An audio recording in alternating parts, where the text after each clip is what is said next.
It has been humiliation after humiliation for Donald Trump lately, and oh boy did it continue today at the UN. Not just because Trump humiliates himself wherever he goes, attacking world leaders, saying their countries are going to hell, but because his wife, or his contractually obligated wife at the event today, had Donald Trump humiliated as well in two moments. One, as he entered the building, which he complained about a lot in his speech, and also in a speech that Melania delivered. We're going to get into it all because it's pretty hilarious. But before we do, if I could quickly ask you to leave a like on this video. And if you haven't already and you enjoy our channel, to hit that subscribe button because it goes a long way in supporting our work. Now, before we get into how Melania humiliated Donald Trump, I want to start with the humiliation that found both of them as they got on the escalator today, which Donald Trump was complaining about. And now Carolyn Levitt is throwing a full-blown meltdown. Just check out what happened today. It was hilarious. Got from the United Nations was an escalator that on the way up stopped right in the middle.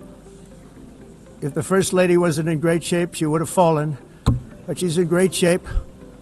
We're both in good shape. We both stood. And then a teleprompter that didn't work.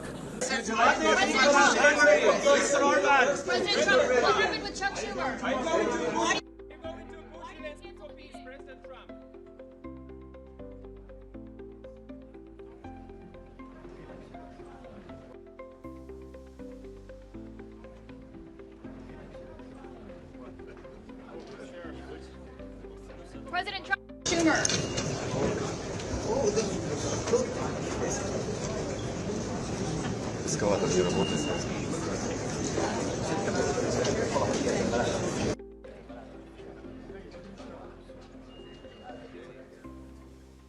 So after that unfortunate escalator incident, Carolyn Levitt wrote, if someone at the UN intentionally stopped the escalator as the president and first lady were stepping on, they need to be fired and investigated immediately. The Times reported this on Sunday. Okay, so Donald Trump gets on the escalator and it just stops. And now Carolyn Levitt, I'm sorry, I'm just started crying. Carolyn Levitt's like, I demand someone be fired. Is Donald Trump going to get Pam Bondi on the case? We need an immediate investigation, not into Epstein or his associates and the crimes that they committed, but into escalator gates.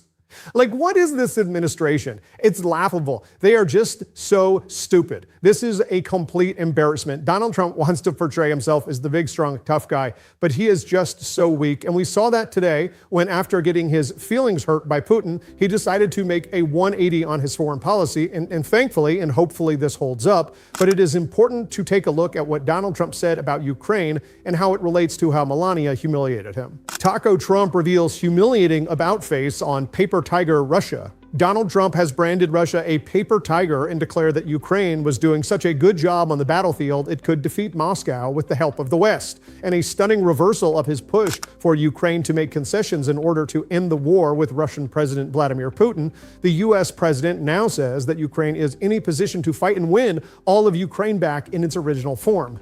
Russia has been fighting aimlessly for 3.5 years, a war that should have taken a real military power less than a week to win, Trump wrote in a Truth Social post after meeting with Ukrainian President Volodymyr Zelensky. This is not distinguishing Russia. In fact, it is very much making them look like a paper tiger, he said, an unflattering reference to something that purports to be strong but is actually flimsy. Putin and Russia are in big economic trouble, and this is the time for Ukraine to act, Trump continued, noting that the economic sanctions were hurting Moscow and putting Ukrainians in a position to take back their country in its original form, and who knows, maybe go even further than that. In any event, I wish both countries well. We will continue to supply weapons to NATO for NATO to do what they want with them. The surprising post came moments after Trump spoke to Zelensky on the sidelines of the UN General Assembly in New York, where he acknowledged to reporters that the war was not going to end for a long time. The comment was a tacit admission that the attempts to broker a peace deal between the two countries had barely moved the needle, even after Trump rolled out the red carpet for Putin in Alaska last month. Asked if he could still trust Putin, he told reporters, I'll let you know in about a month, okay?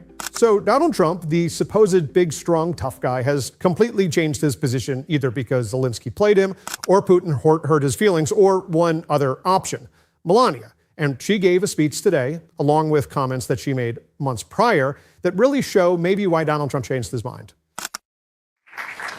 Good afternoon. Thank you for joining me today. We all have been in that moment of personal reflection, looking out over our city's lights, while time feels frozen.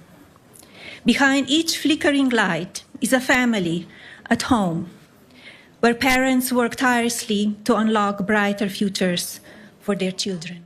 We also remember that Trump said that Melania wrote a letter to Putin asking him to end the war because she loves children. So Melania gives a little speech about children, which I don't actually know how much she cares about anything but like Chanel bags. Sorry, Melania.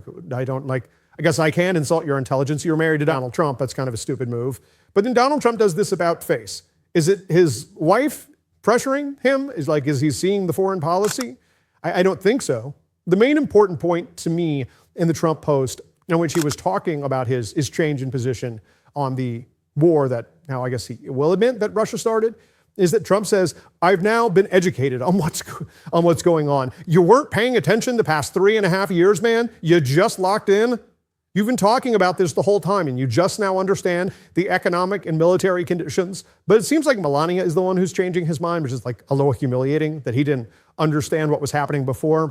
And I don't want to give Melania Trump too much credit because nobody should. But it does seem like she has pushed Trump to this place. And if that's the case, great. I really hope this holds up. I hope it is not like Putin sending Trump an edible arrangement or some bullshit like that and a cute photo of them. And he's like, well, now I like Vlad again. Now we're great friends. He wants to hang out. I think we're going to do a puzzle. I ate a piece. Hopefully that doesn't sway U.S. foreign policy. That'd be a little scary, even though it would be surprising. But this is what we, I guess, have come to expect from Donald Trump, just wildly oscillating on different positions based on his emotions at any given moment. And certainly we see that be the case with Jimmy Kimmel. And Kamala Harris responded to that last night. So back to how you opened the show. I mean, talk about the power being with the people and the people making that clear with their checkbooks as it relates to the suspension of Jimmy Kimmel.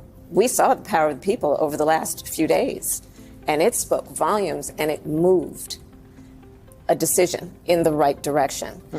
I think that part of where we are now in terms of thinking about what the fight is, it requires us, yes, to understand that we've got this administration and this president in front of us abusing the power that the people vested him with. But we also need to understand that this is bigger than Donald Trump. You know, part of what I write about, this stuff is decades in the making, Rachel. It didn't just happen overnight. You know, so much of what has indeed overwhelmed people, not to mention just scared the stuff out of people, is what we are witnessing is a high velocity event. Yeah. We are witnessing something that has been happening so rapidly, and it feels chaotic. But what I would offer you is what we are witnessing is the swift implementation of a plan that was decades in the making. Decades in the making. Project 2025 didn't just drop out of thin air. That's a product of decades of work. Federalist Society, Heritage Foundation. Understand that the implementation of a plan that's about trying to get rid of the Department of Education, deregulate industries, weaken the rule of law by over a period of time, creating a system and through gerrymandering states so that we would now have the Supreme Court that we have. This stuff didn't happen overnight, and it did not happen just because of an election in 2024 or even 2016. So when we talk about where the fight must go, there is the aspect of it that is about the immediate moment, such as the weight of the federal government being used to silence critics, citizens, and it must be about understanding that this did not just happen overnight, and we have to pay attention to an agenda that is not going to necessarily go away when this guy is finally termed out of office. Well, let me ask you on that gerrymandering front. The White House has been very aggressive, pushing Republican-led states to gerrymander their maps to effectively give Republicans a major edge heading into the midterms next year. That has led to related responsive Democratic efforts, including in your home state of California. Do you support Democrats' effort to kind of fight fire with fire there? Will you be involved in that California measure, for example? I absolutely support it. You mentioned Gavin earlier. By the way, Gavin has a great sense of humor, so he's going to be fine. Now, I was very glad to see the vice president make her return, be back in the action, on with Rachel Maddow last night. I thought it was a good interview. I wish she had expanded on a couple more points. But there was one clip that I don't really think we even need to play. I think I can just summarize. And she was asked about Saran Nandani. Said that we need to be highlighting other mayoral candidates. I'm fine with that. But she was asked if she would endorse Bai Maddow. And her response was, he's the Democratic candidate. I support the Democratic candidate. And that's just kind of some weak shit. And I think we should call that out.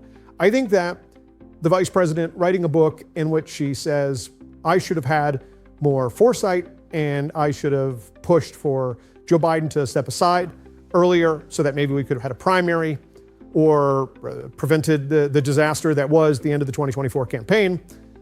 And then to not have the same foresight she wished she had to embrace a star in our party who is talking about the issues that dictated the outcome of the 2024 election. I really would have liked a full-throated endorsement. I think that even her non-endorsing, not even like half endorsing, would have been better. To go, I support Democrats, and that's your position. I just think we need to be just more engaged with what the base actually wants, and it's Iran. And so I was disappointed to see that. Again, glad to have the vice president back. I really wish she would have been saying more throughout these first months, but it's good. We need all the voices we can get, and hopefully, and maybe, and possibly, I don't know if I'm alluding to anything, we'll be able to have that conversation with the vice president on this show at some point soon. So if you want to stick around for that, as always, you can hit that subscribe button, leave a like on this video. If you stuck around to the end, drop a blue heart in the comments. And if you want to support the shows another way, you can subscribe to my Substack. It's going to be right here or linked below. Keep on fighting. Don't let them silence you. Until next time, I'll see you soon.